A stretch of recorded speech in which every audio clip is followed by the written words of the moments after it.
అనగనగా ఒక గ్రామంలో రామయ్య లక్ష్మయ్య అనే ఇద్దరు అన్నదమ్ములు ఉండేవారు. వారి తండ్రి సంపాదించిన పొలంలో పంట పండిస్తూ జీవితం గడిపేవారు. పెద్దవాడు రామయ్య చాకచక్యంగా వ్యాపారం చేసేవాడు. కానీ లోలోపల లాభం కోసం మోసానికి కూడా వెనకాడేవాడు కాదు. చిన్నవాడు లక్ష్మయ్య నిజాయితీ, నీతి, ధర్మం అతని బలం. ఒకరోజు సాయంత్రం పొలం వద్ద గాలిలో తేలియాడే ధాన్యపు వాసన మధ్య లక్ష్మయ్య రామయ్యతో ఇలా అంటాడు. అన్నయ్య, మనిద్దరం ఒకే తండ్రి పిల్లలం, ఒకే పొలంలో పనిచేస్తున్నాం. కానీ మన జీవితం గమనిస్తుంటే నాకు బాధ కలుగుతోంది. మీరు పండించిన పంటను ఎక్కువ ధరకు అమ్మి లాభం పొందుతున్నారు. అది తప్పు కాదన్నయ్య. కానీ నాణ్యత లేని ధాన్యాన్ని మంచి ధాన్యమని చెప్పి అమ్మడం మాత్రం సరైంది కాదు. మనం సంపాదించే డబ్బు మన చేతిలో ఉండొచ్చు, కానీ మన పేరు మాత్రం జనాల హృదయంలో ఉంటుంది. లక్ష్మయ్య, నువ్వింకా చిన్నవాడివి. లోకం ఎలా నడుస్తుందో నీకు అంతగా తెలీదు. నిజాయితీతోనే జీవిస్తే కడుపు నిండుతుందా? జనాలు కూడా చౌకగా కొనాలని చూస్తారు. వాళ్ళు లాభం చూసుకుంటారు. నేను కూడా నా లాభం చూసుకుంటే తప్పేంటి? అన్నయ్య, లాభం చూడటం తప్పు కాదు, కానీ మోసం చేసి లాభం పొందడం తప్పు. మనం పండించే ధాన్యం దేవుడిచ్చిన వరం. రైతు చెమటతో పెరిగిన పంట పవిత్రమైనది. ఆ పవిత్రతను మనం మన చేతులతో చెడగొట్టకూడదు. ఈ లోకం కొంతకాలం మోసగాడిని గౌరవించినట్టు కనిపించొచ్చు, కానీ చివరికి సత్యమే నిలుస్తుందన్నయ్య. నువ్వు చాలా పెద్దవాడిలా మాట్లాడుతున్నావే. మనం నిజాయితీగా ఉంటే తెలివైన వాళ్ళు మన మీద ఎక్కి నడుస్తారు. ఈ కాలంలో మంచితనం కంటే ధైర్యం, కొంచెం కపటం ఉంటేనే మనం నిలబడగలం. ఈ లోకంలో మంచిగా బ్రతికే వారికి విలువ ఉంటే ఎందుకు చాలా మంది కష్టపడుతూ కూడా పేదగానే ఉంటారు? డబ్బున్న వారే గౌరవం పొందుతున్నారు కదా. అది బయటికి కనిపించే గౌరవం అన్నయ్య, మనసులో నుండి వచ్చే గౌరవం కాదు. డబ్బుతో కొన్న గౌరవం తాత్కాలికం, కానీ నీతితో సంపాదించిన పేరు శాశ్వతం. మీరీరోజు ఎక్కువ డబ్బు సంపాదించొచ్చు, కానీ ఒకరోజు జనాలు నిజం తెలుసుకుంటే వాళ్ళ నమ్మకం పోతే డబ్బు తిరిగొస్తుంది. కానీ నమ్మకం పోయిందంటే అది మళ్లీ రావడం కష్టం. ఇద్దరు అన్నదమ్ముల మధ్య మాట పెరిగి అది వాదనగా మారింది. సరే, ఇప్పుడు ఇలా చేద్దాం. నువ్వు చెప్పే మంచితనం నిజంగా గెలుస్తుందో లేదో పరీక్షిద్దాం. మనిద్దరం వేరువేరుగా జీవిద్దాం. నువ్వు నీ మంచితనంతో బ్రతుకు, నేను నా మార్గంలో బ్రతుకుతాను. ఎవరి జీవితం బాగుంటుందో చూద్దాం. పందెం వేద్దాం. పందెమా? సరే అన్నయ్య, కానీ మన మధ్య ద్వేషం ఉండకూడదు. ఈ పందెం నిజం కోసం మాత్రమే. పందెం ఏంటో చెప్పన్నయ్య. మనం ఇద్దరం మంచి చెడుల కోసం పోట్లాడుకునే బదులు ఒక నలుగురిని అడిగి తెలుసుకుందాం. వాళ్లే మనకి తీర్పు చెప్తారు. ఎవరైనా నువ్వు అంటున్న మంచికి ఏకీభవిస్తారో లేక నేను చెప్పిన చెడుకి ఏకీభవిస్తారో చూద్దాం. ఎవరి తరపున ఎక్కువ మంది ఉంటారో వాళ్లే గెలిచినట్లు. ఈసారి పంట పండిన తర్వాత గెలిచిన వారికి ఓడిన వారి పంటలో సగం ఇవ్వాలి. అన్నయ్య, అంటే ఎలా? మనం ఇద్దరం కష్టపడతాం, పంట పండుతుంది, కానీ గెలిచిన వాడికి సగం అదనంగా అంటే ఓడినవాడు తన వాటా సగం ఇవ్వాలా? అవును, నేను గెలిస్తే అంటే నా మార్గం మంచిదని తేలితే నీ వాటా పంటలో సగం నాకివ్వాలి. నువ్వు గెలిస్తే నా వాటాలో సగం నీకిస్తాను. ఇదే నిజమైన పందెం. మాట మీద నిలబడగలిగితేనే మనిషి విలువ తెలుస్తుంది. అన్నయ్య, పంట అనేది మన కడుపు నింపేది. మన కుటుంబాల భవిష్యత్తు కూడా దానిపైన ఆధారపడి ఉంది. ఈ పందెం చాలా కష్టమైనది, కానీ నిజం కోసమైతే నేను వెనకడుగు వేయను. అదే ధైర్యం కావాలి. నీ మంచితనం నిజమైతే నీకు భయం ఉండకూడదు కదా. ఇంతలో దూరంగా ఒక ప్రయాణికుడు నెమ్మదిగా నడుస్తూ వస్తుంటాడు. రామయ్య అతడిని ఆపి, అయ్యా, ఒక మాట చెప్పగలవా? ఈ లోకంలో నిజంగా మంచి గెలుస్తుందా లేక చెడు గెలుస్తుందా? మనిషి మంచిగా బ్రతకడం మంచిదా లేక కొంచెం కఠినంగా చెడుగా బ్రతకడమే మంచిదా? బాబు, నేను ఈ లోకాన్ని చాలా చూశాను. నిజాయితీగా ఉన్నవాళ్ళు కష్టపడి చివరికి ఖాళీ చేతులతోనే మిగిలిపోయారు. తెలివిగా కొంచెం మోసం చేసి బ్రతికిన వాళ్ళు మాత్రం పైకి ఎదిగారు. ఈ రోజుల్లో మంచిగా బ్రతకడం సులభం కాదు. అయ్యా, అంటే మంచితనానికి విలువ లేదంటారా? మనం ఎవరిని మోసం చేయకుండా బ్రతికితే దేవుడు మనతో ఉండడం లేదా? దేవుడు ఉన్నాడో లేడో నాకు తెలియదు బాబు, కానీ ఈ ప్రపంచం మాత్రం కఠినం. నువ్వు బలహీనంగా కనిపిస్తే ఈ లోకం నిన్ను నలిపేస్తుంది. అందుకే చాలా మంది చెడుగానే బ్రతుకుతున్నారు. బ్రతకాలి అంటే కొంచెం గట్టిగా ఉండాలి. ఇంతలో మరొక గ్రామస్తుడు తలపై గడ్డిమూట మోసుకుంటూ చెమటతో తడిసి ముద్దైన ఒక కూలివాడు నెమ్మదిగా నడుస్తూ వస్తుంటాడు. అయ్యా, ఒక ప్రశ్నకు సమాధానం చెప్పగలవా? ఈ లోకంలో మంచిగా బ్రతకడం వల్ల లాభం ఉందా లేక కొంచెం గట్టిగా చెడుగా బ్రతికితేనే మనిషి నిలబడగలడా? ఏమయ్యా మీరు ఇంత పెద్దవాళ్ళ ఇలాంటి ప్రశ్న అడుగుతున్నారా? ఈ లోకంలో మంచి ఎక్కడుంది చెప్పండి. నేను రాత్రింబవళ్ళు పని చేస్తున్నాను. పెద్ద పెద్ద బంగళాలు కడతాను, పొలాలు దున్నుతాను, గోడలు కడతాను. కానీ నా యజమాని నాకు ఏమిచ్చాడు నాయనా? అంటే ఏమిటి పెద్దాయనా మీరనేది? కనీసం తిండికైనా సరిపడా జీతం ఇస్తాడా? తిండికి సాలదు బాబు. ఉదయం నుంచి రాత్రి వరకు కట్టపడతాను.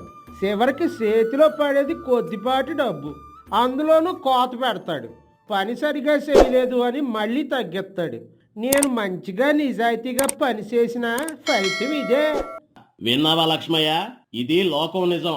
మంచి వాళ్ళు చెమటోడ్చి పనిచేస్తారు, కానీ లాభం పొందేది తెలివిగా మలుపు తిప్పిన వాళ్లే. అదేనయ్యా, ఈ లోకంలో మంచిగా బతికితే మోసపోతారు. కొంచెం గట్టిగా కొంచెం కఠినంగా ఉండాలా, లేదంటే అందరూ మన మీదే ఎక్కి నడుస్తారు. మంచిగా బతకడం కన్నా చెడుగా బతకడమే మెరుగని నేను అనుభవంతో చెబుతున్నాను. అయ్యా, అందరూ అలా అనుకుంటే లోకం మరింత చెడిపోదా? ఎవరైనా ఒకరు మార్గం మార్చకూడదా? హా, నాకిప్పుడు బతకడమే ముఖ్యం బాబు. నువ్వు చెప్పే సిద్ధాంతాలతో కడుపు నిండదు. జాగ్రత్తగా ఉండండి. ఈ లోకం కఠినం. అని చెప్పి కూలివాడు తన దారిన వెళ్ళిపోయాడు. సాయంత్రం దారిలో ఒక వర్తకుడు ఎద్దుబండిపై సంచులు కట్టి నెమ్మదిగా వస్తున్నాడు. అతని ముఖంలో లావాదేవీల తెలివి మెరిసిపోతూ ఉంటుంది. అయ్యా వర్తకుడు గారు, మీరే చెప్పండి, ఈ లోకంలో నిజంగా మంచి చేసి బ్రతకగలమా, లేక కొంచెం మాయ, కొంచెం మోసం అవసరమా? ఏమిట్రా మీరు అడిగేది? మంచి చేసి బతకడమా? నేను ఒక సరుకు అమ్మాలంటే 100 మాటలు మాట్లాడాలి. దాని గొప్పలు చెప్పాలి. కొంచెం ధర పెంచి చెప్పాలి. లేకపోతే ఎవరు కొంటారు? నిజం అంతా చెప్పేస్తే వ్యాపారం ఎలా నడుస్తుంది? అంటే నిజం చెప్పి సరుకు అమ్మలేమా? నమ్మకంతో వ్యాపారం చేయలేమా? నమ్మకం ఒక్కటితో సరుకు అమ్మడం అవ్వదు బాబు. కొనేవాడు కూడా తన లాభం చూసుకుంటాడు, అమ్మేవాడు కూడా తన లాభం చూసుకోవాలి. ఈ లోకం లావాదేవీల మీద నడుస్తుంది. కొంచెం తెలివి, కొంచెం మాటల మాయ లేకపోతే వ్యాపారం నిలవదు. అంటే మీరు చెబుతున్నది మంచిగా మాత్రమే ఉంటే నష్టమే అన్నమాట. అవును, మంచితనం మనసుకు బాగుంటుంది కానీ జేబుకు కాదు. బ్రతకాలంటే పరిస్థితులకు తగ్గట్టు మారాలి, అంతే. అని చెప్పి వర్తకుడు తన ఎద్దును నెమ్మదిగా నడిపిస్తూ ముందుకు వెళ్ళిపోయాడు. కొంత సమయానికి దూరంగా గుర్రపు కాళ్ల శబ్దం వినిపించింది. మెరిసే వస్త్రాలు, గంభీర నడక, గ్రామానికి పెద్ద మనిషిగా పేరున్న ఒక జమీందారు ఎదురుగా వస్తుంటాడు. రామయ్య వెంటనే ముందుకు వచ్చి వినయంగా, అయ్యా జమీందారు గారు, మీరే చెప్పాలి, ఈ లోకంలో మంచిగా బ్రతకడం వల్ల గెలుపుంటుందా, లేక చెడుగా బ్రతికితేనే మనిషి ఎదుగుతాడా? మంచిగా బతకడమా? ఈ ప్రపంచంలోనా? ఇంకా నయం, నేనే ఉన్నాను.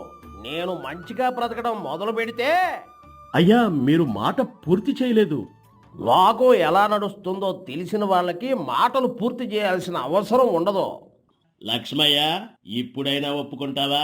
మనం అడిగిన ప్రతి మనిషి ఒకే మాట చెప్పాడు, ఈ లోకంలో మంచిగా బ్రతకడం వల్ల లాభం లేదని, చెడుగానే బ్రతకాలి అని. మన పందెంలో నేనే గెలిచాను కాబట్టి మాట ప్రకారం ఈసారి పండిన పంటలో సగం వాటా నాకివ్వాలి. అన్నయ్య, వాళ్ళు చెప్పింది వాళ్ళ అనుభవం, కానీ అది సత్యమనే తీర్పు కాదేమో. మనం ఇంకా జీవితం మొత్తం చూడలేదు. ఒకరోజు ఒక దారి, కొన్ని మాటలతోనే తీర్పు ఇవ్వడం సరైనదా? పందెం కట్టినప్పుడు నువ్వే ఒప్పుకున్నావు. లోకం ఎవరి వైపు నిలుస్తుందో చూద్దామన్నావు. లోకం మాట్లాడింది.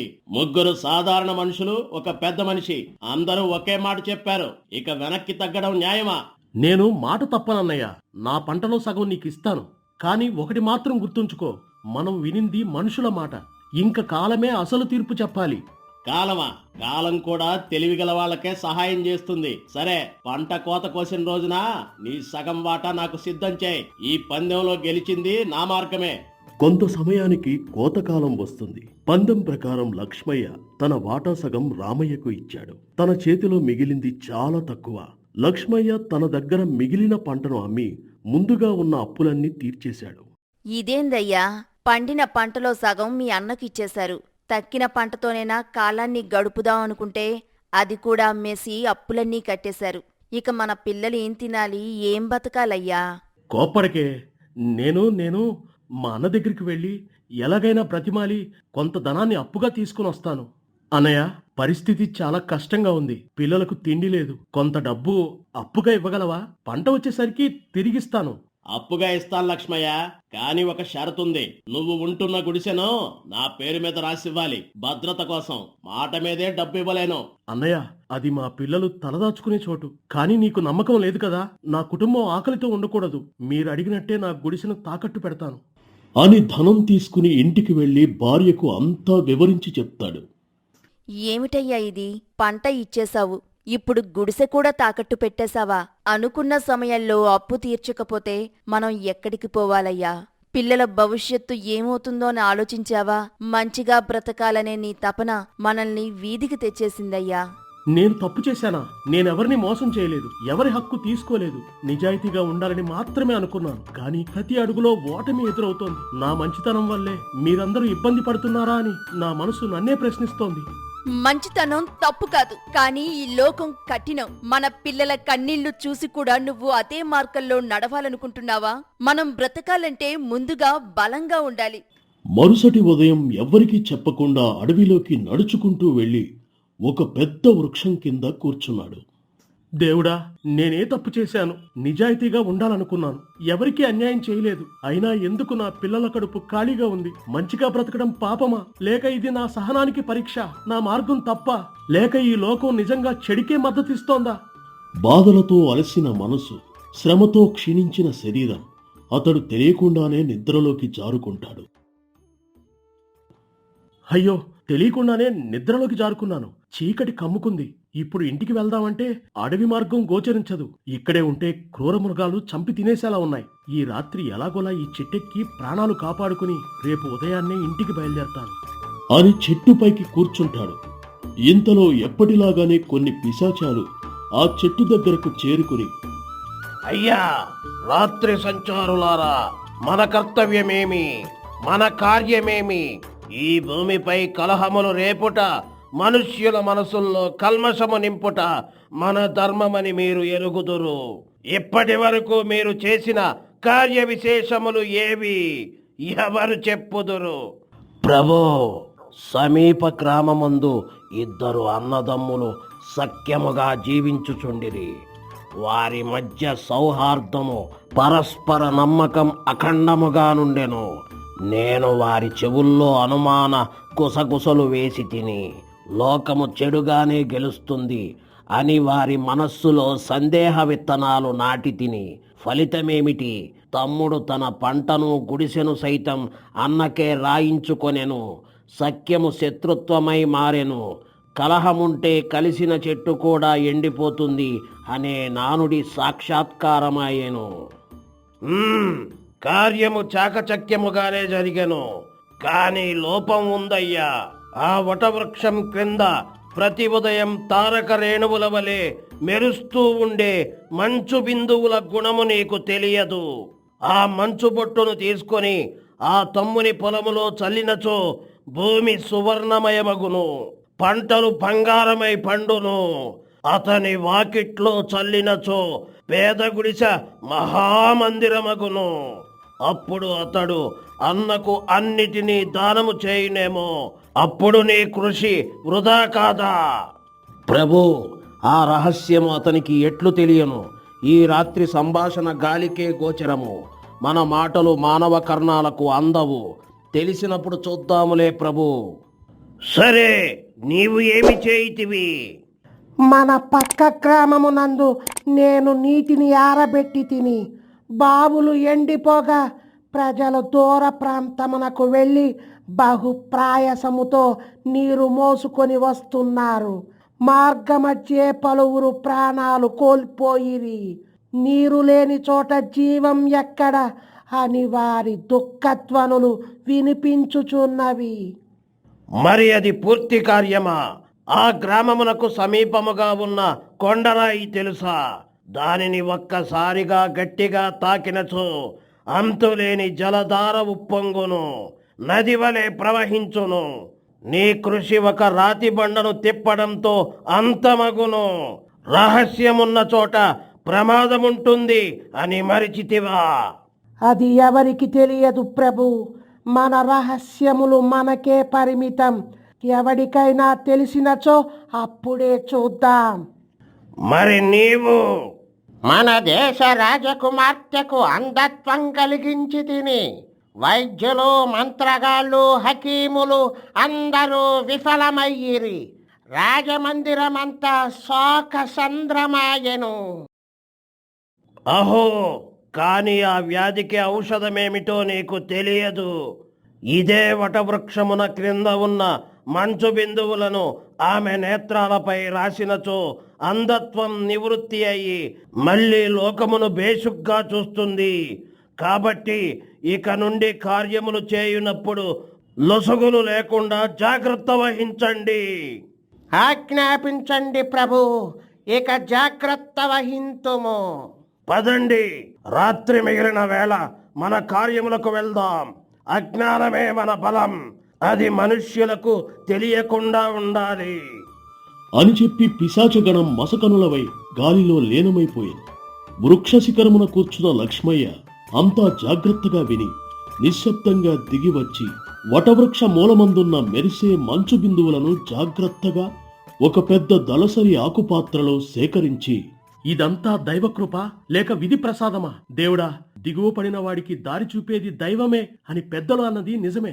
ఈ మంచు బిందువులు నా విధిని మార్చబోతున్నవి. ఇక నా మంచితనం ఓడిపోదు.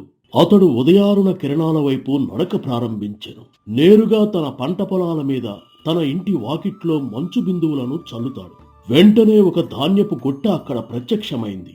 తన పూరి గుడిసె ఒక బంగ్లాగా మారిపోతుంది. ఆహా, ఆశ్చర్యంగా ఉందే.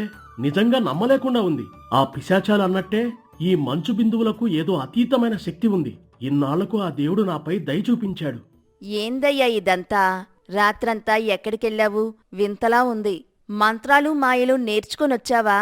మంత్రాలు మాయలు కాదే, నా మంచితనానికి దేవుడిచ్చిన ప్రతిఫలం. నీకు తీరిగ్గా వివరంగా చెప్తాను కానీ నేనిప్పుడు చేయవలసిన తక్షణ కర్తవ్యం ఒకటుంది అంటూ ఆ పిశాచాలు చెప్పిన ఆ నీరులేని గ్రామం వైపు బయలుదేరాడు.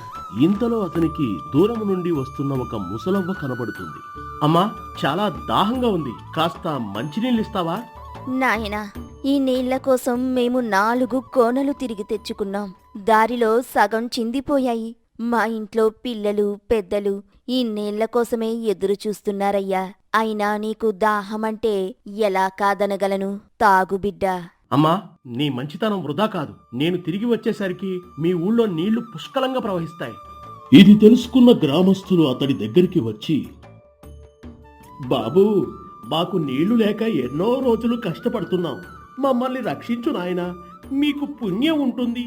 మీ ఊరికి దగ్గర ఒక పెద్ద బండరాయి ఉందని విన్నాను. నన్ను అక్కడికి తీసుకెళ్ళండి. రాయి దగ్గరికి వెళ్లి, ఈ పెద్ద కొండరాయిని అందరూ కలిసి తొలగించండి.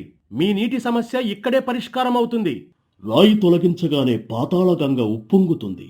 నీవు దేవుడివి బాబు, మా ఊరిని కాపాడావు. నీకు మేము చాలా రుణపడి ఉంటాం అని చెప్పి అతను రాజభవనానికి బయలుదేరుతాడు. మహారాజా, మీ కుమార్తె గుడ్డితనాన్ని నేను నయం చేయగలను. నాకొక అవకాశం ఇవ్వండి. రాజుగారు సందేహంగా చూస్తారు. చాలా మంది వైద్యులు వచ్చి విఫలమయ్యారు. మీరు చూస్తే ఒక సాధారణ వ్యక్తిలాగా ఉన్నారు. చూడడానికి వైద్యుడిలాగా కనబడడం లేదు. నువ్వు ఎలా నయం చేస్తావు? మహారాజా, నా దగ్గర దేవుని వరంగా ఇచ్చిన దివ్య ఔషధం ఉంది. అది కేవలం విశ్వాసంతో పనిచేస్తుంది.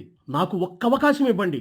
నేను యువరానికి తప్పక అంధత్వాన్ని నయం చేయగలుగుతాను అని చెప్పి మంచు బిందువులతో రాజకుమారికి కళ్లపై నిమరగానే ఆమెకు చూపు వస్తుంది. తండ్రి గారు, నేను దివ్యంగా చూడగలుగుతున్నాను. ఈ మహాశయుడు ఎవరో గాని నన్ను కాపాడారు. నాకు మళ్లీ చూపును ప్రసాదించారు. ఆహా, చాలా సంతోషం. నువ్వు మా కుటుంబాన్ని రక్షించావు. నీకు కావలసినంత ధనం, ఆస్తిపాస్తులను ఇస్తాను. మీరు కాదనకుండా స్వీకరించండి. ధన్యుడను మహారాజా, ఇక నాకు సెలవిప్పించండి అని చెప్పి రాజు ఇచ్చిన సిరి సంపదలతో ఇంటికి బయలుదేరుతాడు. మీరు నిజంగా దేవుని ఆశీర్వాదం పొందినవారండి. మన జీవితం మారిపోయింది. ఇంతకీ ఇంత సంపద ఎలా వచ్చింది తమ్ముడు? నేను కూడా తెలుసుకోవాలి. జరిగిన విషయమంతా వాళ్ళందరికీ వివరించి చెప్తాడు లక్ష్మయ్య. అది విని రామయ్యకు అత్యాశ పుడుతుంది. రాత్రి సమయంలో ఎవరికీ తెలియకుండా అడవికి ప్రయాణమై చెట్టు దగ్గరకు చేరి మహిమగల మంచు బిందువుల కోసం వెతుకుతుంటాడు. కొంతసేపటికి పిశాచాల గుంపు అక్కడికి చేరుకుంటుంది. సకులారా, మనము ఇక్కడ గోప్యముగా చర్చించిన విషయములు మానవలోకమునకు వ్యాపించాయి. ఇది యాదృచ్ఛికం కాదు. మన మంచు బిందువుల ప్రభావం వెలుగులోకి వచ్చింది. పేదవాడు సంపన్నుడయ్యాడు. అందురాలు చూపు పొందింది. నిర్జల గ్రామం నీటితో నిండింది. ఈ విషయం మనకు అపచారం. ప్రభు, మన మధ్య ద్రోహి ఉన్నాడా లేక మన మాటలను ఎవరైనా దాచుకొని విన్నారా? మనము పలికిన ప్రతి మాటకు శక్తి ఉంది. ఆ శక్తిని ఎవరో వినియోగించారు. మనకు తెలియకుండానే మన రహస్యం బయటికి పోయింది. చుట్టుపక్కల పరిశీలించండి. ఎవ్వరూ దాగి ఉండకూడదు. పిశాచాలు చుట్టూ సంచరించడం మొదలుపెట్టాయి. ప్రభు, వృక్ష శిఖరమున మానవుడు తాగి ఉన్నాడు. ఆ మూర్ఖ మానవుని క్రిందకి దించండి. ఎంత ధైర్యం ఉంటే ఇంతటి దుస్సాహసానికి సాహసిస్తాడు? వాడి అంతు చూద్దాం. దయచేసి నన్ను క్షమించండి. నేను మీకు హాని చేయాలని రాలేదు. నా తమ్ముడు ఒక్కసారిగా సంపన్నుడయ్యాడు. అతని జీవితం అంతా మారిపోయింది. అది చూసి నా మనసు అసూయతో నిండిపోయింది. నేను కూడా అదే రహస్యం తెలుసుకోవాలని వచ్చాను. అంతే, మీకు వ్యతిరేకంగా నేను ఏమీ చేయలేదు. ఒరేయ్ అత్యాశపరుడా, నీ మాటల్లో భయం ఉంది, కానీ నీ హృదయంలో లోభం ఇంకా చనిపోలేదు. నీ తమ్ముడు మా మాటలను విన్నప్పుడు అతని మనస్సు నిర్మలంగా ఉండేది. అతను దయతో పనిచేశాడు. అందుకే వరం ఫలించింది. నిజమే, అతను మంచివాడు. నేను మాత్రం అతని అదృష్టాన్ని చూసి కసిగా మారిపోయాను. నా భార్య, నా పిల్లల భవిష్యత్తు గురించి ఆలోచిస్తూ నేను తప్పుదారి పట్టాను. నాకు సంపద కావాలనే కోరిక పెరిగింది. కానీ ఇప్పుడు మీ ముందున్నాను. నేను చేసింది తప్పే, కానీ నేను పూర్తిగా చెడ్డవాడిని కాదు. నాకు ఒక అవకాశం ఇవ్వండి. ప్రభు, ఇతడు తన దోషాన్ని ఒప్పుకుంటున్నాడు. అయినప్పటికీ మన గూఢార్థమును వినుట తేలికపాటి విషయం కాదు. మానవ, వరమనేది శుద్ధ హృదయాలకు మాత్రమే లభిస్తుంది. లోభముతో వచ్చిన వారికి అది శాపమవుతుంది. నీవు తెలుసుకోవలసిన విషయం ఇదే. నీ పాపానికి చిన్న దండన అవసరం. అది నీకు జ్ఞాపకంగా నిలుస్తుంది. కానీ నీ హృదయం నిజంగా మారెనో లేదో మాకు సందేహముగా ఉన్నది. అందుకని నిన్ను పిశాచ సమూహమునకు అప్పజెబుతున్నాను. వెంటనే పిశాచాలు అన్ని గుంపుగా చేరి అతన్ని చీల్చి చెండాడుతాయి. ప్రాణభయంతో అక్కడి నుండి పరిగెత్తుకుంటూ ఇంటికి బయలుదేరుతాడు. ఈ నొప్పి నా లోపానికి తగిన ఫలితం. ఇకపై దురాశతో అడుగు వేయను. నేను ఇంటికి వెళ్లి నా తమ్ముడితో సత్యముగా జీవిస్తాను. తమ్ముడా, నీ ముందుకు రావడానికి కూడా నాకు సిగ్గేస్తోంది. నేను నీకు అన్నయ్యను.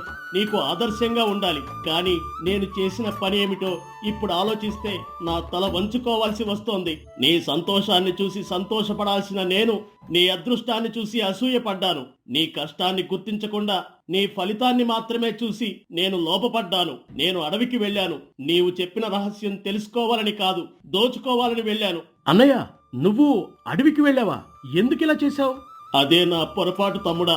నీతో పంచుకోవాలని అడగడానికి నా మనసు అంగీకరించలేదు. నేను అన్నయ్యను కదా అన్న అహంకారం నన్ను పట్టుకుంది. నన్ను దాటి అతను ఎలా ఎదిగాడు అన్న ప్రశ్న నా గుండెలో మండింది. ఆ మంటే నన్ను అంధుణ్ణి చేసింది. అడవిలో నేను చూసింది, అనుభవించినది నాకు జీవితాంతం గుర్తుండిపోతుంది. అక్కడ నాకు తెలిసింది, సంపద మన చేతుల్లో కాదు, మన హృదయంలో పుడుతుంది. నాకు అక్కడ శిక్ష కూడా పడింది. అది శరీరానికి తగిలిన దెబ్బ కాదు, నా మనసుకి తగిలిన దెబ్బ. నేను ఎంత చిన్న మనసుతో ఆలోచించానో అర్థమైంది. నువ్వు పేదవాడిగా ఉన్నప్పుడు కూడా నాకు ఎప్పుడూ గౌరవమే ఇచ్చావు. కానీ నేను మాత్రం నీ ఎదుగుదలను చూసి తట్టుకోలేకపోయాను. నేను చేసిన తప్పుకు నన్ను క్షమించగలవా? నీతో సమానంగా నడవలేకపోయినా నీ పక్కనే నిలబడాలని ఉంది. అన్నయ్య, నువ్విలా మాట్లాడుతుంటే నాకు బాధగా కూడా ఉంది, ఆనందంగా కూడా ఉంది. బాధ ఎందుకంటే నా కారణంగా నువ్వు అంత కష్టాన్ని అనుభవించావు. ఆనందం ఎందుకంటే నువ్వు నిజంగా మారాలని అనుకుంటున్నావు. నాకు వచ్చిన సంపదలో నీ భాగం కూడా ఉంది. ఎందుకంటే నువ్వు నా అన్నయ్యవు. మనది రక్త సంబంధం. మనం విడిపోయి గెలిస్తే అది గెలుపు కాదు, కలిసి నిలబడి ఉంటేనే అది నిజమైన విజయం. నన్ను ఇంత పెద్ద మనసుతో చూడగలిగింది నువ్వే తమ్ముడా. నేను పెద్దవాడినని వయసుతో చెప్పుకోవచ్చు, కానీ మనసులో మాత్రం నువ్వే పెద్దవాడివి. ఇకపై నేను లోభంతో ఒక్క అడుగు కూడా వేయను. నీకు తోడుగా ఉంటాను.